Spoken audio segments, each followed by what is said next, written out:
Mateo Kapitulo 22. Og sa mitubag si Jesus, nagsulti pag-usab kanila sa sambingay nga nagaingon, ang gingharian sa langit sama sa usa ka hari nga nagakumbira sa kasal sa iyang anak, og gipaadto niya ang iyang mga ulipon aron panawgon nila ang mga dinapit sa kasal, og nagdumili sila sa pag-adto.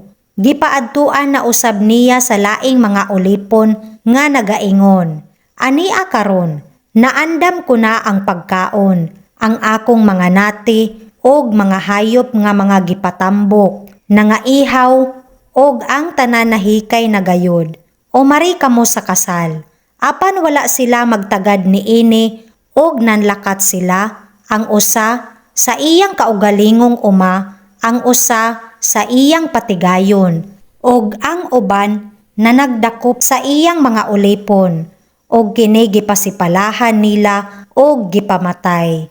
Apan ang hari nasuko, og gipaadtuan niya sa iyang mga sundalo, og gipalaglag niya kadtong mga mamumuno, og gipasunog ang lungsod nila, og nag-ingon sa iyang mga ulipon, sa pagkamatuod ang kasal nahikay na.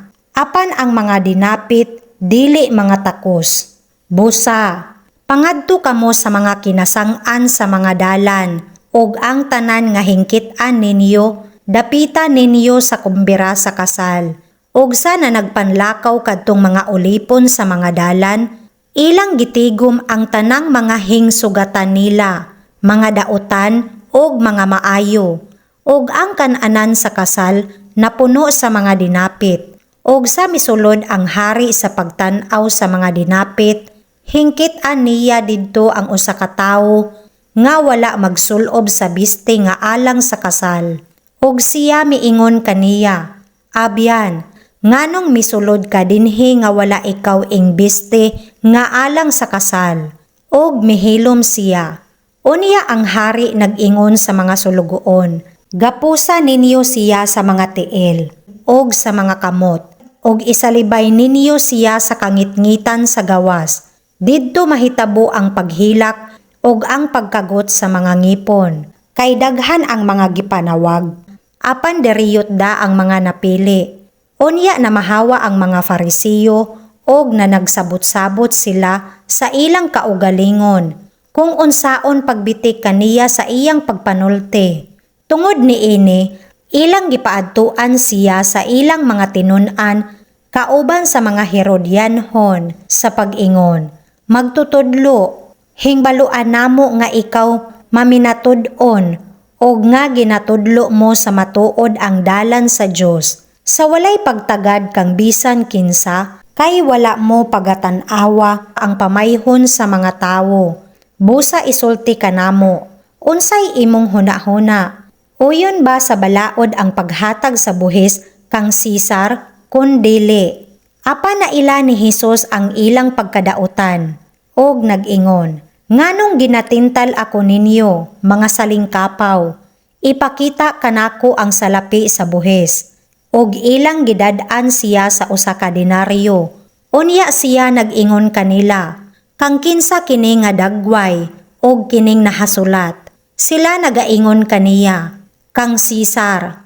Unya siya miingon kanila, nan, magbayad kamo kang Sisar sa iya ni Sisar, og sa Dios sa iya sa Dios. Og sa hingdonggan nila kini, nang hibulong sila, og ilang gibiyaan siya, og namahawa.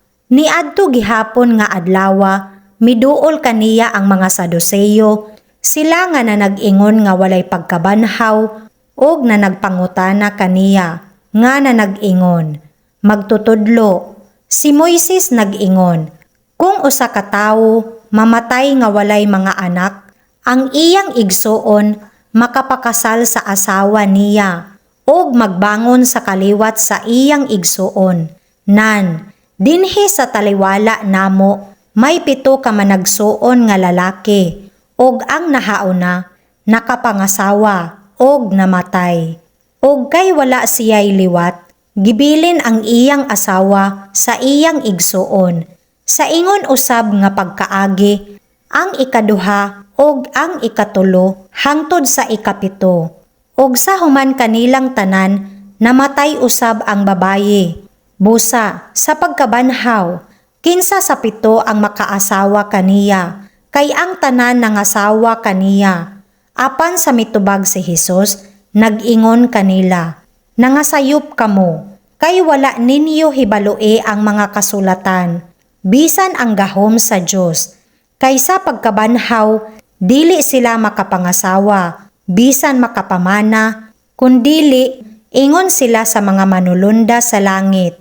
Apan, nahatungod sa pagkabanhaw sa mga minatay, wala ba ninyo hibasahi ang gisulti sa Dios kaninyo nga nagaingon, ako mao ang Dios ni Abraham, og ang Dios ni Isaac, og ang Dios ni Jacob.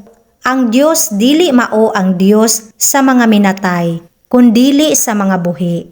Og sa hindunggan kini sa katawhan, nanghitingala sila sa iyang pagtulunan, apan sa pagkadungog sa mga Farisiyo, nga napahilom niya ang mga Sadusiyo, na nagtigom sila pagtingob.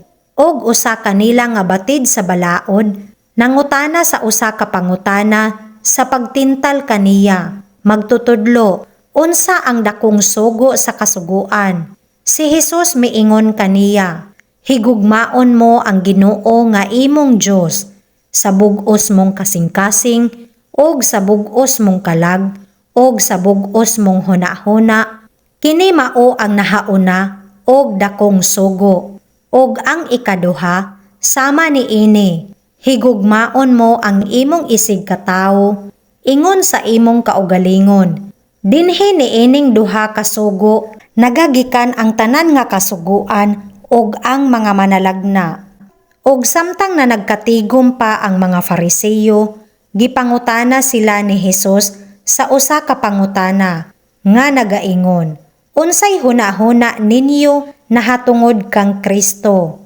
Kang kinsa siya nga anak? Sila nagaingon kaniya, anak ni David. Siya nagaingon kanila, nan. Ngano man si David sa pagsulti sa Espiritu, nagangalan kaniya nga Ginoo, nga nagaingon, ang Ginoo nag-ingon sa akong Ginoo, lumingkod ka sa akong tuo. Hangtod nga ikabutang ko ang imong mga kaaway sa ilalom sa imong mga tiil. Kung si David nagangalan kaniya nga Ginoo, sa unsang pagkaagi nga maanak siya ni David, og walay bisan kinsa nga nakahimo sa pagtubag kaniya, og usa ka pulong, og walay bisan kinsa usab nga nangahas sukad ni adtong adlaw sa pagpangutana kaniya, og uban pang mga pangutana.